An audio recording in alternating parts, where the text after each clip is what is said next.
Queridos hermanos, en la bendita fe de nuestro Señor Jesucristo, paz a vosotros. Tomen su lugar, mis hermanos. Vamos a ponernos cómodos tomen su Biblia para poder escudriñarla, para poder hablar de este mensaje que el día de hoy le he titulado a este mensaje Ser o no ser. ¿Y ser o no ser qué? Esta expresión es muy común en el mundo de la literatura. Pertenece a un escritor inglés, el más famoso, yo creo, de la historia de la lengua inglesa. De hecho, el libro de la Biblia es el libro la Biblia es el libro que más se ha leído en toda la historia del mundo. Y dentro del mundo de la lengua inglesa, William Shakespeare es el autor que más han leído. Miguel de Cervantes Saavedra es el escritor español que más han leído, o sea, en español. Pero siempre la Biblia es el que nadie le va a llegar, es el libro más leído. Dentro de no quiero enfocarme mucho a la obra de William Shakespeare, que se llama Hamlet, pero es que de ahí sale esta frase. Y tiene también un estudio que hasta los psicólogos han usado esa frase. Es muy común usar esta frase, ser o no ser. Pero ser o no ser, ¿qué? Dice la frase, ser o no ser, esa es la cuestión, o ese es el dilema. Esa es la pregunta que se hacía, ser o no ser. Pero ¿por qué se hacía esta pregunta, Hamlet? Resulta que habían matado a su papá, el rey de Dinamarca, y su tío es el que se había quedado con el poder, pero él es el que lo había matado, pero no se sabía. Después Hamlet se entera de que su tío es el que había matado a su papá y quiere tomar venganza, pero no se decide, no se anima a tomar venganza. No se decide, no sabe qué es lo que va a hacer. Entonces se pone a reflexionar en su vida, sobre el existencialismo, sobre el ser, sobre el bien, sobre el mal, sobre tantas cosas que pasan por su cabeza, pero se pone a reflexionar y no se decide a qué es lo que va a hacer, o tomar venganza o no tomar venganza, en seguir viviendo o no seguir viviendo, suicidarse o seguir, tomar acción o no tomar acción. Esta situación, estos procesos mentales que dicen los psicólogos, es un proceso de indecisión y duda que le pasa a mucha gente. Mucha gente sufre por estos síntomas de inseguridad y de duda. De hecho, los psicólogos le llaman el síndrome de Hamlet a las personas que reflexionan mucho para tomar una decisión, pero es algo muy llaman exceso de reflexión, que están pensando, ¿será bueno tomar esta decisión, tomar esta acción? ¿Qué pasa si pasa esto, si pasa lo otro? Empiezan a reflexionar tanto que no se deciden a hacerlo. Llega el momento en que pasó el tiempo, al final tienen que tomar una decisión rápida porque se les vino el tiempo encima, y a veces la decisión que tomaron rápida pues ya no era la adecuada porque lo estuvieron pensando mucho tiempo. Es un exceso de reflexión, es una duda constante en que será bueno, no será bueno. Quieren pedir consejo de los que realmente saben, no quieren que la decisión vaya a ser errónea, pero esto mismo, por eso lo llevan a postergar la acción, a que no se deciden y no toman la acción adecuada. Es le llaman que también tienen mucha inseguridad, baja autoestima, puede ser de temperamento melancólico, o sea, muchas cosas que influyen para que las personas tengan esa duda, no se decidan por las cosas.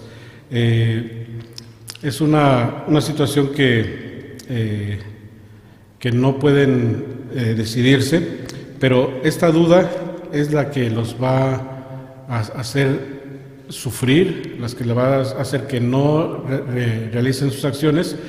Pero la Biblia nos dice que no dudemos, la Biblia nos dice que tengamos fe, y con esa fe se pierde la duda. Vamos a ver qué dice Santiago, la epístola del apóstol Santiago, en el capítulo 1, versículo 6 al 8.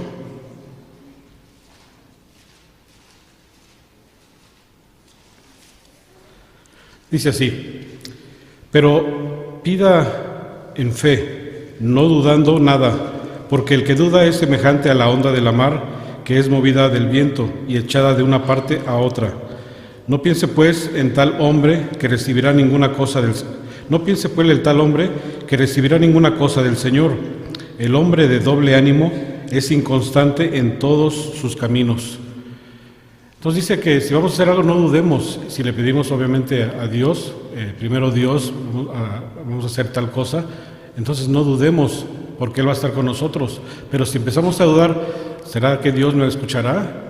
Pero entonces si dudamos es porque a lo mejor nuestra conciencia nos está reprendiendo. Pero dice, no pida en fe, o sea, pida con esas ganas, con esa seguridad, con esa fe. Dice, no dudando en nada, porque el que duda, dice, es como una onda del mar, como una ola, la onda del mar. La onda del mar se la lleva, si una cosa está en el mar y llega una onda, una ola, se la va a llevar, aunque no quiera.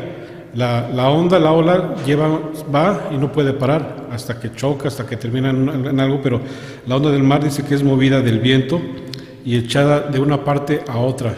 O sea, no tiene conciencia, no tiene voluntad, sino que es movida por factores externos. Y el que duda, entonces, si nosotros dudamos en las acciones, si no tenemos fe en nuestro Dios, todo lo que hagamos va a ser como que nos están llevando, nos llevan a la iglesia, nos vamos al trabajo como autómatas, como máquinas. A lo mejor no nos gusta, pero vamos a ver algunos ejemplos también de algunos trabajos. Cuando dudamos en el trabajo, cuando dudamos en la escuela, cuando dudamos en varias cosas, dice que vamos a ser movidos sin nuestra voluntad. No piense pues el tal hombre que recibirá ninguna cosa del Señor. Entonces, si es así, si duda, entonces ya se predispuso para que no se cumplan las cosas, porque dice, Dios no le va a escuchar, nuestro Padre no le va a escuchar.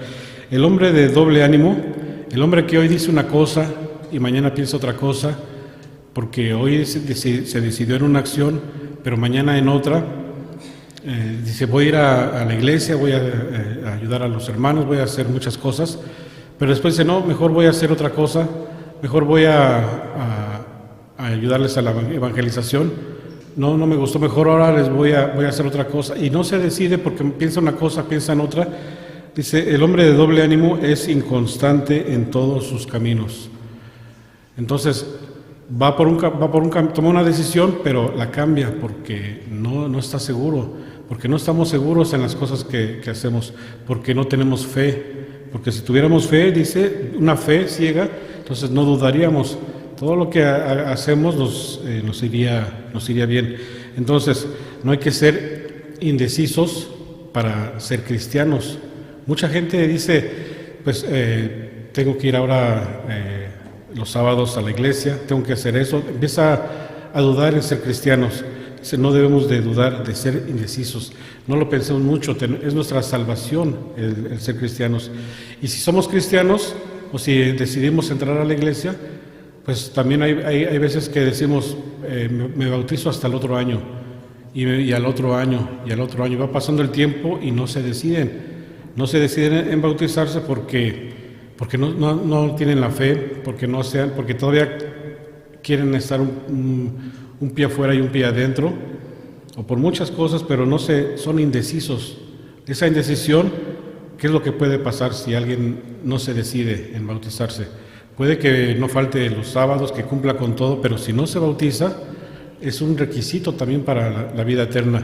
Entonces, puede que haya cumplido con muchas cosas, pero al final, si no se decidió en bautizarse, no le va a servir de mucho. Puede que muera antes, y a lo mejor al otro día se iba a bautizar, pero por haberlo pensado mucho, puede que entonces ya no valga. Entonces, y también, si ya nos bautizamos, si ya somos cristianos bautizados, pues entonces tampoco dudar en cumplir con la palabra de nuestro Dios, con las leyes, con los mandamientos, con los estatutos, con todo lo que nos dice, porque son bendiciones también. No son gravosas los mandamientos, no es pesado. Una vez que nos hemos convencido, que estamos decididos, todo se vuelve alegre, los mandamientos no son penosos, son fáciles de llevar, son agradables y nos traen muchas bendiciones, porque cambiamos en muchas cosas nuestros hábitos, nuestras actitudes, nuestros hechos, y nos traen bendiciones, porque todo lo que hacemos bien, todo lo bueno, va a haber recompensa buena. El que hace algo malo, tarde o temprano también viene su recompensa en cosas negativas. Así es que toda acción hay una reacción. Si es buena, cosas buenas. Si son malas, pues vienen cosas malas. En lo particular hay gente que no se decide, pero también hay grupos que no se deciden, que a lo mejor son guiados por un pastor, por un ministro, y lo que diga el ministro, o lo que diga el asesor, lo que diga el presidente, lo que diga la presidenta de la femenil, eso es lo que vamos a hacer. Y todos obedecen porque quizás no se deciden también a participar, a tomar acción, sino que dicen pues lo que digan los demás. Y a lo mejor lo están llevando por mal camino, pero dicen pues no se preocupan porque están siguiendo a los demás. Eso pasó también con el pueblo de Israel, que aunque eran todos parte del pueblo de Israel, eran parte de la iglesia, pero estaban desviando, hasta que les dijeron: tomen una decisión, decídanse en lo que van a hacer. Vamos a ver primer libro de los Reyes, capítulo 18.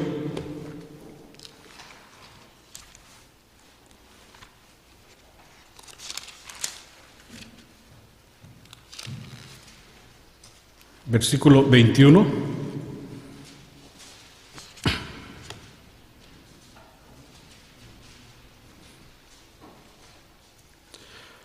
Aquí, como todos estaban haciendo lo mismo, ya nadie reprendía a nadie porque todos estaban en la misma situación, ya era un grupo. Es como si una iglesia los están guiando de alguna forma, pero a lo mejor los están guiando mal y todos empiezan a seguir. Y si este ministro decide cambiar de algunas cosas, a lo mejor lo van a seguir porque están acostumbrados, porque no quieren hacer cambios. Dice el versículo 21 de Primera de Reyes, capítulo 18: y acercándose Elías a todo el pueblo, dijo: ¿hasta cuándo claudicaréis vosotros entre dos pensamientos? Si Jehová es Dios, seguidle, y si Baal, id en pos de él. Y el pueblo no respondió nada. Les dijo: decídanse, porque están adorando a Dios y también a Jehová, pero también están adorando a Baal, Dios de los cananeos. Entonces le dijo: si Jehová es su Dios, pues síganle y entonces cumplan. Pero si su Dios va a ser Baal, entonces sigan a Baal, pero decídanse, o sea, no pueden estar aquí y estar allá. Tienen que tomar no les dijo exclusivamente dejen a Baal, les dijo: decídanse, tomen una decisión. ¿Y a quién van a seguir? ¿A Jehová o a Baal? Pero obviamente saben que la consecuencia de seguir a Baal pues era la muerte. Entonces estaba en sus manos tomar la decisión correcta, pero dice: y el pueblo no respondió nada. En ese momento no sabían, quizás tenían tantas cosas pendientes con Baal, o que no se decidieron, pero era para que reflexionara el grupo. A veces cuando somos indecisos, cuando hay, por ejemplo, va a haber votación de presidente en algún país, va a haber elecciones, o presidente de la sociedad juvenil, o presidente del nuevo encargado, y va a haber votaciones, y a lo mejor una gran parte quiere votar por el candidato idóneo. Ponen a 2 o 3 candidatos, y puede que todos sean buenos, pero a veces por culpa de los indecisos, que a lo mejor el voto del indeciso pudo haber favorecido a uno o a otro, pero por no decidirse, pues a lo mejor pierde el que realmente debería de ser, o por no decidirse, después vienen consecuencias. ¿Por qué votaron por él si él tenía fama de que estaba haciendo cosas malas? Pero por los que no se decidieron, por ellos fue que no hubo buen resultado en esas elecciones. Así es que debemos de de no tener ninguna duda. Somos un pueblo escogido, un pueblo elegido, que tenemos que, gracias a nuestro Padre, nuestro Creador, por ejemplo, en la actualidad ahora nosotros, que antes no teníamos participación, no éramos parte de esta familia, de este pueblo, del pueblo de Dios, pero gracias a nuestro Dios que nos dio la oportunidad. Es como si nos dieran la ciudadanía, por ejemplo, de este país. Mucha gente que ha estado esperando, luchando por la ciudadanía, y cuando le van a dar la ciudadanía dijera, no me interesa, o no quiero ir, pero qué oportunidad, ¿verdad? Pero si tenemos la oportunidad, si somos ahora ciudadanos, pues tenemos los mismos derechos de los demás. Nosotros tenemos la ciudadanía israelita, somos parte del pueblo de nuestro Dios. Vamos a ver la primera carta del apóstol Pedro, capítulo 2,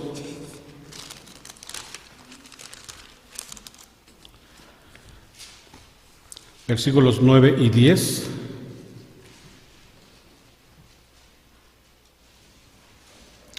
Por si estamos todavía temerosos de que seré yo salvo, Dios tendrá misericordia de mí, soy pecador, he sido el otro, en el tiempo pasado hice estas cosas malas, hice tal cosa, pero ahora que ya tenemos la ciudadanía, ahora que nos bautizamos y adquirimos la ciudadanía, dice versículo 9, mas vosotros sois linaje escogido, o sea, de una familia escogida, de una buena familia, de ese linaje, de esa familia escogida. Real sacerdocio, o sea, que servimos a un rey, a nuestro rey. O sea, somos de real sacerdocio.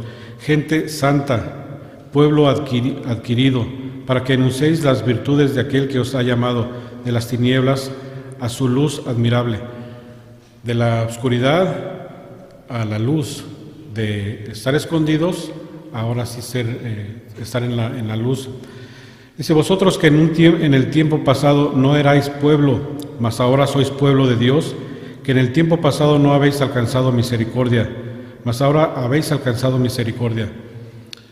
Entonces, si dice que antes no teníamos la oportunidad, ahora sí la tenemos, entonces hay que aprovecharla, hay que aprovechar esa oportunidad, porque si yo estoy en este país y en cualquier país y fuera indocumentado, no podría hacer muchas cosas, tendría que limitarme a muchas cosas, no podría participar de algunos beneficios, pero si me dan la oportunidad de ser ciudadano, pues sería de aprovecharlo para ahora sí estar tranquilo en primer lugar, para beneficiarse de todas lo que se puede brindar siendo ciudadano.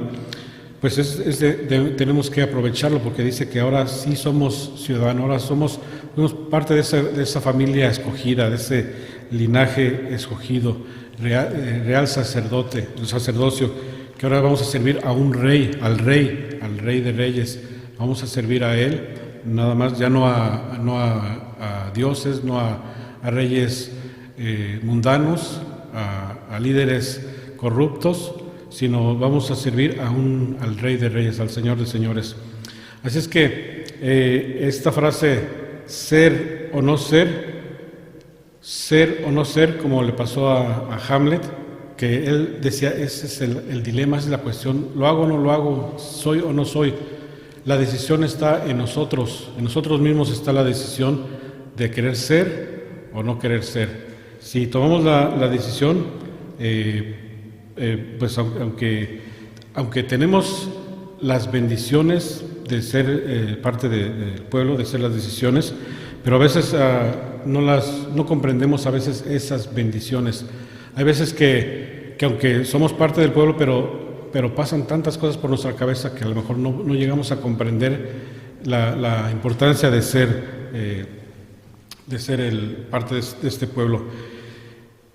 Pero ¿por qué a veces no podemos comprender todas las bendiciones que tenemos, para que no nos preocupáramos nunca, para que decimos, bueno, ya somos parte de este pueblo, nada más tengo que actuar, seguir, estar convencido, tener fe, para tener las bendiciones y conseguir la vida eterna? Pero a veces las dudas, los problemas, no es porque a veces vienen de cosas externas, problemas, enfermedades, muertes de algún ser querido, tantos problemas que luego pueden pasar en nuestra cabeza que nos puede revolver la mente y nos hace que, aunque tenemos las bendiciones, pero no las podemos comprender.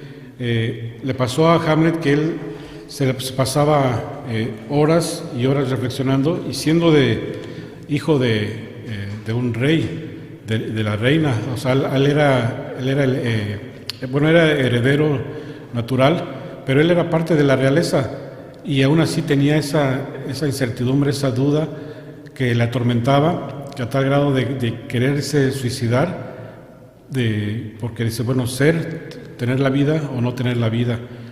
Y entonces empieza a reflexionar sobre la vida y empieza a pensar también en la muerte, pasa por su cabeza.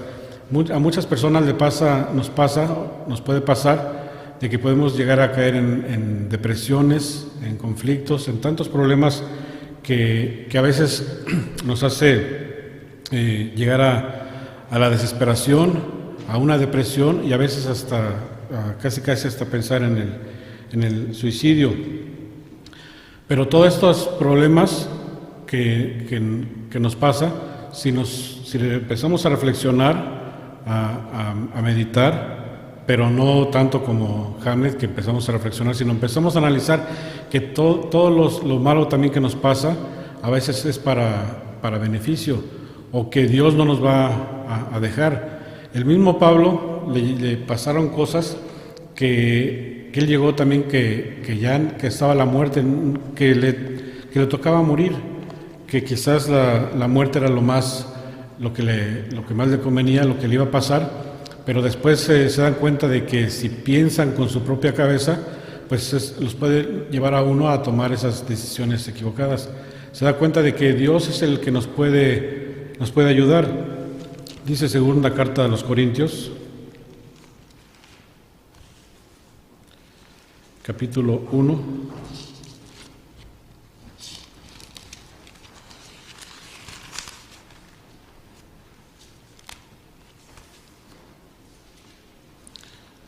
Del 8 al 9.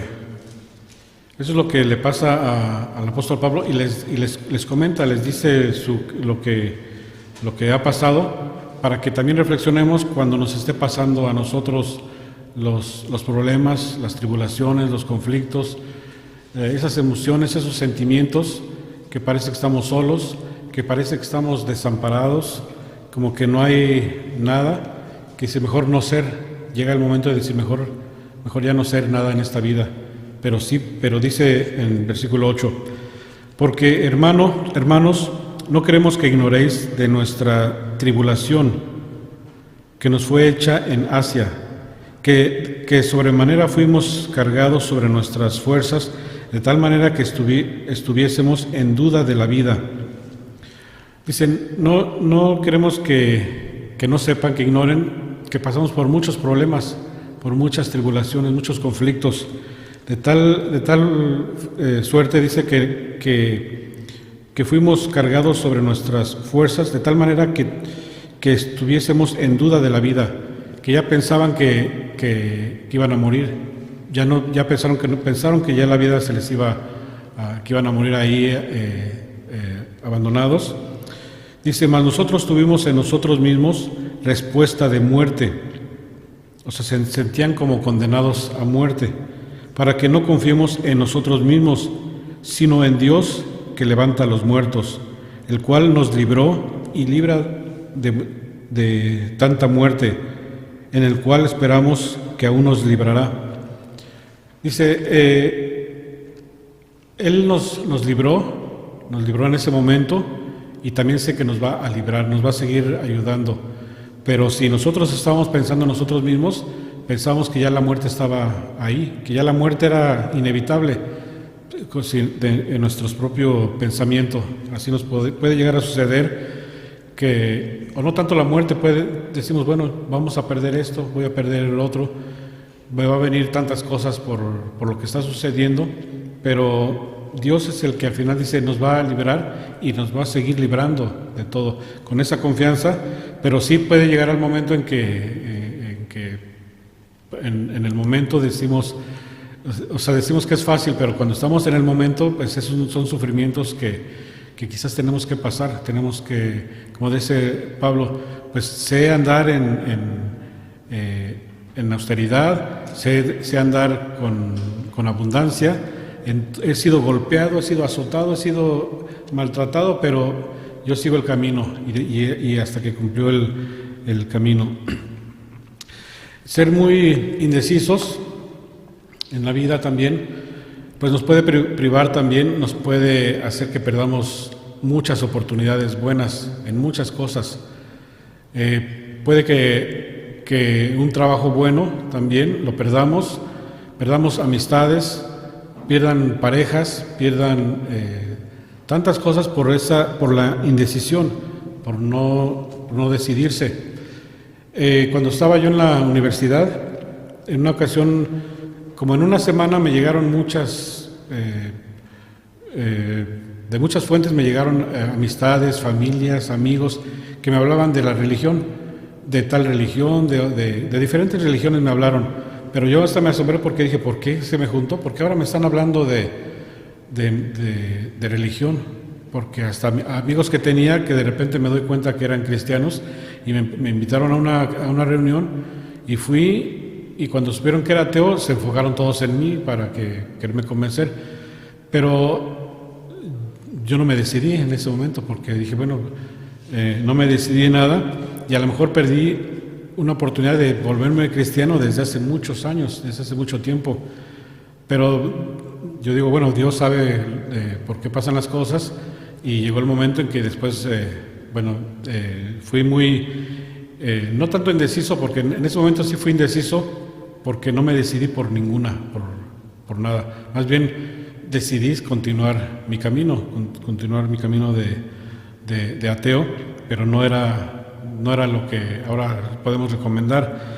Le estaba leyendo un cuento también en un libro de cuentos bíblicos de un hombre que dice que tenía un trabajo que estaba a 4 millas de su casa y se iba caminando todos los días. Todos los días iba caminando 4 millas. 4 millas para caminar es un buen tramo. Tenían que entonces pararse más temprano, llegaba más tarde a su casa. Y así estuvo por 40 años. Y le preguntaron, pero ¿por qué nunca se cambió de casa a un lugar más cerca de su trabajo? O si tenía un trabajo bueno, ¿por qué no se cambió? Y dice, es que yo pensé, no sabía que ese trabajo iba a ser, no tenía la duda de que el trabajo fuera seguro. Pues esa misma inseguridad, el trabajo estaba ahí, él trabajaba, pero el trabajo, siempre va a haber trabajo también. Pero él quizás si hubiera hecho ese cambio, como pasó con unos chinos que se fueron en barco a Estados Unidos, llegaron a Estados Unidos en barco, y ellos sí se decidieron, vendieron todas sus cosas y se decidieron, fueron a trabajar a Estados Unidos y a vivir. Consiguieron un trabajo en una panadería y dijeron, le dijeron al dueño, pues ¿por qué no nos da el cuarto que está al fondo y sirve de que en la noche nos quedamos como veladores y en el día trabajamos y no nos paga? Y acordaron que iban a ocupar el cuarto sin pagar renta, pero a cambio de que iban a estar pues también al tanto del edificio. Entonces les convino a los dos y eso los llevó a ahorrar, no pagar renta. Entonces empezaron a ahorrar, a trabajar y a ahorrar porque estaban viviendo tan cerca del trabajo que no pagaban renta. Si eso hubiera hecho el otro señor, pues le hubiera ido mucho mejor, pero siempre estuvo caminando hasta su trabajo. Estos panaderos después ahorraron tanto dinero que pusieron su propia panadería, después pusieron panaderías y crecieron, se hicieron prósperos porque se decidieron, porque tomaron una decisión. Las decisiones que tomaban quizás las reflexionaban, pero tomaban la decisión correcta y emprendían la acción. Pero cuando no nos decidimos y lo pensamos mucho, perdemos esas oportunidades. Perdemos la oportunidad de hacer buenos negocios, buenas obras, buenas relaciones, buenas cosas con nuestra vida. Hay un cuento también muy famoso que se utiliza mucho es como una reflexión también para cuando no nos decidimos en algunas cosas, en algunos trabajos, en los estudios, en nuestra vida. Y yo creo que muchos lo saben, es el cuento de la vaca que la matan. Pero hay varias versiones, pero en resumen es de un joven que va con su maestro, van a visitar a un pueblo que es muy, muy humilde, y visitan una casita que está muy pobre. La casa era tan pobre que pues la familia estaba ahí, pero no tenían casi para comer. Lo único que tenían era una vaca.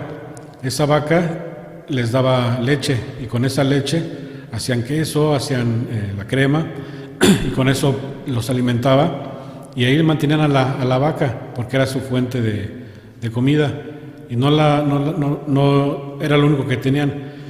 Entonces el maestro había llevado al joven ahí para demostrarle una lección.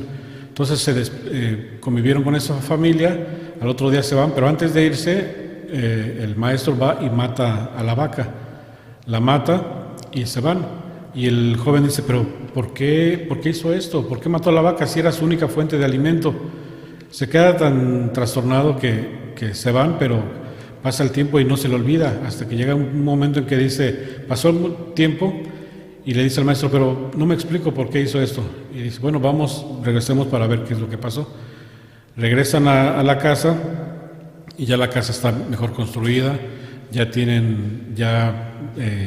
han mejorado en muchas cosas, porque ya no tienen la vaca, y dicen, pero ¿qué fue lo que pasó? Cuando ya entran a la casa dicen, ¿qué fue lo que pasó? ¿Por qué ahora están bien? Dice, lo que pasa es que, pues justamente cuando ustedes vinieron, al otro día gente malvada mató la vaca que teníamos, pero nos dejó unas semillas, y como ya no teníamos la vaca, dice, pues ahora nos vamos a morir de hambre, pero con esas semillas dijeron, pues vamos a sembrarlas. Las sembraron y empezaron a sembrar. En otros cuentos dice que la vaca, como recién la habían matado, pues la vendieron en carne, y compraron más animales. Pues empezaron a sembrar, empezaron a hacer negocio, esa vaca les sirvió para hacer otras actividades, pero no se decidían, porque como les daba alimento, pues estaban conformes. A veces la conformidad también hace que no nos decidamos en hacer los cambios. Estar tranquilo, a lo mejor ahora decir, bueno, pues yo estoy más tranquilo aquí en la casa viendo el servicio, ya no voy a ir a la iglesia, pero eso no quiere decir que esté mal, que esté bien los servicios quizás por la casa, pero sería mejor que vinieran, porque vinieran aquí al lugar, porque entonces estaríamos cumpliendo con más cosas, más mandamientos de nuestra ley, y tomar esos cambios. El haber matado la vaca nos obligó ahora a hacer esos cambios. Lo que nos quiere decir esto es de que tenemos que deshacernos de lo que nos ata, para tomar decisiones para emprender nuevas cosas. Hay otro dicho, por ejemplo, que dice quemar las naves, también se utiliza mucho. Esa expresión de quemar las naves, dicen que algunos la atribuyen a Hernán Cortés, cuando empezó a llegar a colonizar América. Empezó a ver que había oro, que había muchas cosas, había mucho dinero, mucha plata, mucho oro, muchos beneficios, y quema las naves para que ya no regresen. Dice, ahora nos quedamos aquí para que ya no podamos regresar, y ahora vamos a conquistar aquí, de aquí ya no salimos, para que nadie se diga, me quiero regresar. Ahora todos los que llegamos, aquí nos quedamos para seguir conquistando, y queman las naves. Otros dicen que es del conquistador griego, ¿cómo se llama? Alejandro Magno, que dicen que él decidió quemar las naves cuando fue a conquistar, para no poder regresar, para seguir su viaje hacia adelante, porque él iba conquistando. Pero eso lo que quiere decir es de que a veces tenemos que sacrificar esas naves o la vaca para emprender otras cosas, ese cambio en nuestra vida. Y eso pasó también en la Biblia. Hay una historia muy semejante a estas historias de quemar la vaca, muy parecida, quizás de aquí hasta sacaron esa historia. Primer libro de los Reyes, capítulo 19.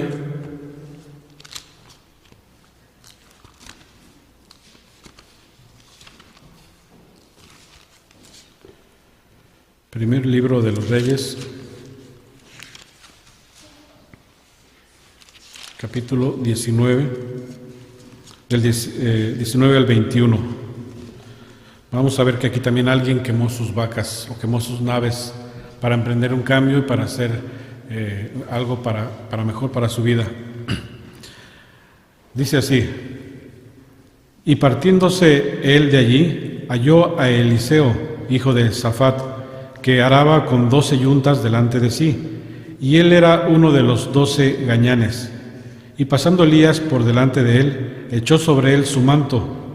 Entonces, dejando él los bueyes, vino corriendo en pos de Elías y dijo: ruégote que me dejes besar mi padre y mi madre, y luego te seguiré. Y él dijo: ve y vuelve, ¿qué te he hecho yo? Y volviéndose en pos de él, y tomó un par de bueyes, y matólos, y con el arado de los bueyes coció la carne de ellos, y dióla al pueblo que comiesen. Después se levantó y fue tras Elías, y servíale. Y se convierte en otro profeta, porque querían matar a los profetas, nada más quedaba Elías, y Dios le dice, le dice Elías a Dios: es que me quieren matar, quieren acabar conmigo, ya no me obedecen. Dice: no, ve y unge a Eliseo, porque él es el que va a continuar en vez de ti. Pero él estaba arando, dice que él araba con 12 yuntas delante de él. Él era uno de los 12 gañanes. Pasando Elías, dice que le echó sobre él su manto. Cuando le pone el manto, él comprendió lo que quería decir, o sea, que lo estaba cubriendo con ese manto bueno, manto sagrado, que él comprendió inmediatamente y se decidió. Él dijo: bueno, déjame ir a besar a mis padres y regreso. No como en la historia de Jesús, que dice: déjame ir primero a enterrar a mi padre y a mi madre y te sigo. Porque en este caso de Jesucristo, lo que estaba diciendo es: deja que hasta que se muera mi papá y mi mamá y los entierre, después te sigo. Pero ¿cuándo iba a hacer eso? Acá no dice, acá dice: déjame ir a darle un beso a mi padre, un beso a mi madre, y te sigo. Regresa y dice que mata a 2 bueyes para hacer carne y hacer esta fiesta, hacer esta alegría, dársela al pueblo, pero él sacrifica es como su herramienta con lo que él hacía el arado. Lo mata al animal porque ya no va a regresar a lo mismo. Ahora va a dedicarse a otra cosa, ya no voy a necesitar. Ahora lo cose y lo reparte al pueblo, porque si ya no lo voy a necesitar yo, ya no piensa regresar a hacer lo mismo. Ahora se ha decidido rápido a seguir a Elías y a cumplir. Por eso es que está contento y reparte el alimento con los demás. Eso también, cientos de años después, pasa algo semejante con Jesucristo, cuando empieza a escoger a sus apóstoles, y vamos a ver lo que decidieron ellos. Vamos a ver en el principio en Lucas capítulo 5.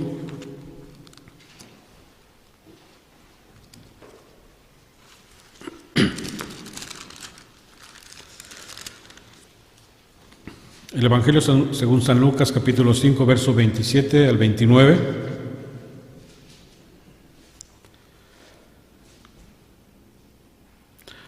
Así es que, mis hermanos, cuando Jesucristo nos llama, no deberíamos de dudar. Vamos a ver lo que pasó aquí. Después de estas cosas salió y vio un publicano llamado Leví, sentado al banco de los públicos tributos, y le dijo: sígueme. Dejando todas las cosas, levantóse y le siguió. E hizo Leví gran banquete en casa, y había mucha compañía de publicanos y de otros, los cuales estaban a la mesa con ellos. Él era un publicano, era un recaudador de impuestos, de los que recaudaban impuestos a los mismos judíos para dárselo a Roma. Por eso no eran queridos los publicanos, porque aparte de que Roma los había comisionado para que entre la misma gente de los judíos les daban un puesto importante para que ellos juntaran los impuestos, pero ellos se quedaban con una parte de los impuestos, no daban todo no lo mandaban a Roma, y en vez de regresarlo, ellos se lo quedaban, se hacían ricos. Entonces, Leví, que es Mateo, decide dejar todo ese negocio tan próspero, pero dinero que no era bien habido, no era un dinero que le diera felicidad, más bien era un dinero que ni era de él, pero él se lo estaba quedando. Hacía trampa con los judíos, hacía trampa con los romanos, y él se quedaba con ese dinero. Decide dejar esos hábitos, dejar todo y seguir a Jesucristo. Y dice que hasta hizo fiesta, hizo un banquete en casa también, porque estaba contento de la decisión que había seguido. Quizás después de reflexionar qué le depararía la vida haciendo esas cosas, dice, ahora tengo la oportunidad, ahora me ha escogido Jesucristo y puedo seguirlo, puedo cambiar mi vida. Se decide rápido y lo sigue. Vamos a ver ahora lo que dice Marcos capítulo 1. Marcos capítulo 1.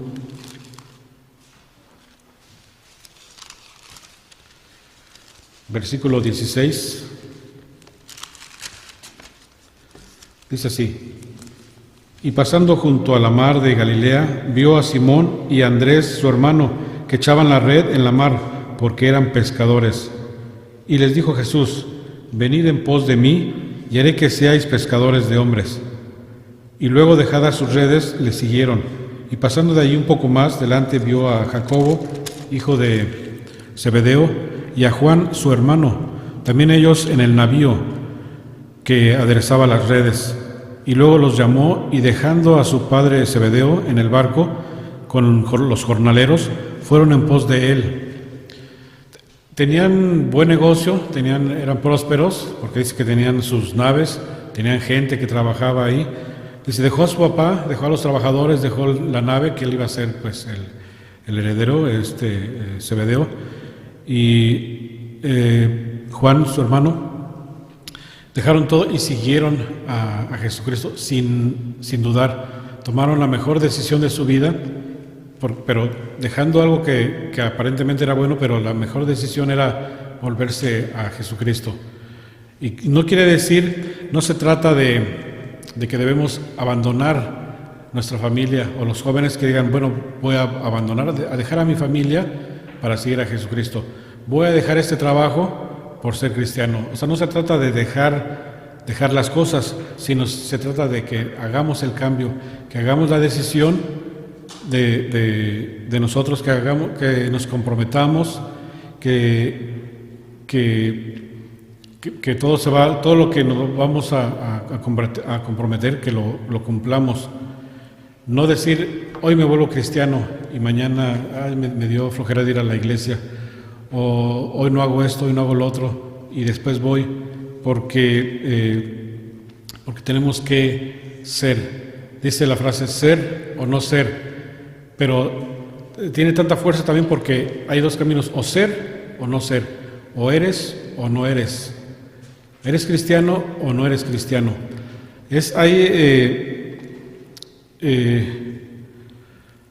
Hay mucha gente que dice, yo soy cristiano, pero ¿realmente lo es? ¿Realmente es cristiano?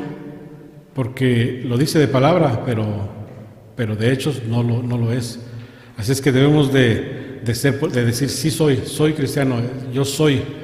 Así como el nombre de nuestro Creador, el nombre de Jehová, el nombre de Yahweh, su nombre, el tetragramatón, que significa yo soy el que soy, es una afirmación de ser y estar, y está en tiempo presente porque es eterno. Decir yo soy, no dice yo fui o yo seré, dice yo soy, y eso aplica siempre. Dice Éxodo capítulo 3. Vamos a ver qué fue lo que pasó aquí, ya casi vamos a acabar. Éxodo capítulo 3.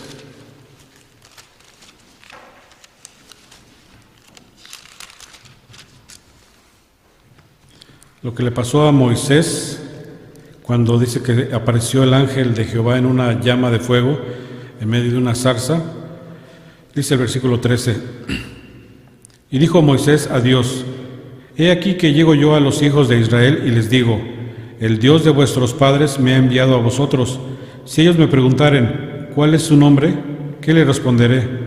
Y respondió Dios a Moisés, yo soy el que soy, que es, son 4 letras, YHWH, que el pronunciamiento en hebreo más parecido podría ser, es Yahweh, pero después con el lenguaje se convirtió la Y en J y se puso Jehová, pero su nombre original es yo soy el que soy, yo soy en tiempo presente. Así dirás a los hijos de Israel, yo soy, me ha enviado a vosotros. Y dijo más Dios a Moisés, así dirás a los hijos de Israel, Jehová, el Dios de vuestros padres, el Dios de Abraham, Dios de Isaac y Dios de Jacob, me ha enviado a vosotros. Este es mi nombre para siempre, este es mi memorial por todos los siglos. Entonces, el nombre de Jehová, o el nombre de Yahweh, el nombre de yo soy el que soy, es la afirmación de yo soy. Pero, ¿por qué preguntó Moisés cuál es tu nombre? Si me preguntan cuál es tu nombre, porque Moisés nació hebreo, pero se crió egipcio. Y como egipcio conoció a muchos dioses. Estaba el dios Ra, dios del sol, estaba Anubis, Ator, tienen muchos dioses. Él conocía muchos dioses, pero dice, si me preguntan cuál es el nombre de Dios, ¿qué le voy a decir? ¿Cuál es tu nombre? Porque él conocía muchos dioses. Después, cuando sale de Egipto y empieza a convivir con los cananeos, conoce también, o sabe de la existencia de Baal, de Acera, o sea que conocía nombres de dioses, pero dice, si me preguntan, ¿qué les voy a decir? Así es que dice, yo soy el que soy. Yo soy, es como el ser o no ser. Entonces, yo soy, así vamos a decir, yo soy. Igual que cuando Jesucristo dice, yo soy la luz del mundo, yo soy el camino, yo soy, ese yo soy también, nosotros debemos de ser, yo soy, yo soy, pero cuando decimos, soy o no soy cristiano, sí soy, yo soy cristiano. Entonces debemos de ser firmes en nuestra decisión, no ser falsos, no ser, aunque se oye la palabra feo, hipócrita, porque la palabra hipócrita pues significa de doble cara. Era lo que usaban las máscaras en los griegos, en las obras de teatro. Los hipócritas eran las máscaras que se usaban, que aparentaban, por ejemplo, alegría, pero por dentro tenían otra cara. Era una cara falsa que ponían, eran los hipócritas. Entonces no debemos de ser dejar de ser indecisos, tener duda, porque somos ciudadanos, porque somos parte de la realeza, somos parte del pueblo. Así es que debemos es como les dije, es malo no ser cristiano. No ser cristiano sería malo, pero es peor no ser cristiano y pensar que sí es cristiano. Hay muchos que no son cristianos, pero piensan que sí son cristianos. Piensan que son cristianos porque vienen otros, a veces sí, a veces no, pero en su mente piensan, pero en realidad no son cristianos porque no están. Dice Jesucristo, ¿me amas? Guarda mis mandamientos. Si eres cristiano, guarda mis mandamientos. Si no guardas los mandamientos, no eres cristiano. Aunque tú en la mente lo digas, es como ser, pero no ser. Y nosotros debemos de ser cristianos y ser con la firmeza de ser cristianos y también en todo. Ya por último vamos a ver lo que dice Efesios capítulo 4.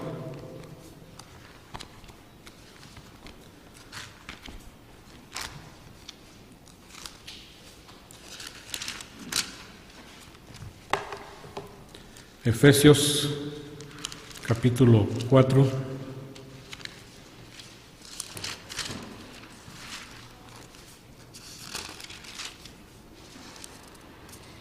Versículo 22 al 24,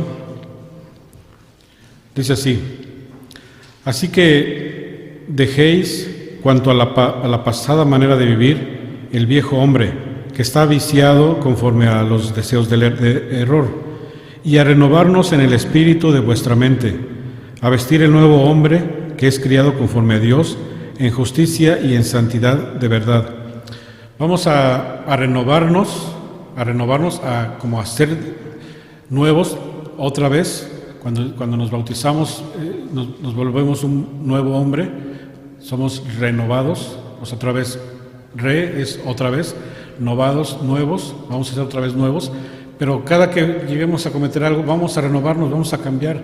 No quiere decir que no vamos a pecar o a cometer errores o a tomar malas decisiones, porque a veces podemos tomar malas decisiones, pero siempre tenemos que renovarnos, siempre tenemos que hacer ese cambio en el espíritu de vuestra mente, en nosotros mismos, porque yo puedo estar presente aquí, pero si mi mente está en otras cosas, entonces no he cambiado. Estoy aquí en la iglesia, pero no soy cristiano. Debemos de dejar de ser el viejo hombre para ser el nuevo hombre. Por lo tanto, debemos de decir, sí soy, yo soy, sí ser siempre, ser y comprometido en todo. Mis hermanos, que Dios los bendiga, paz a vosotros.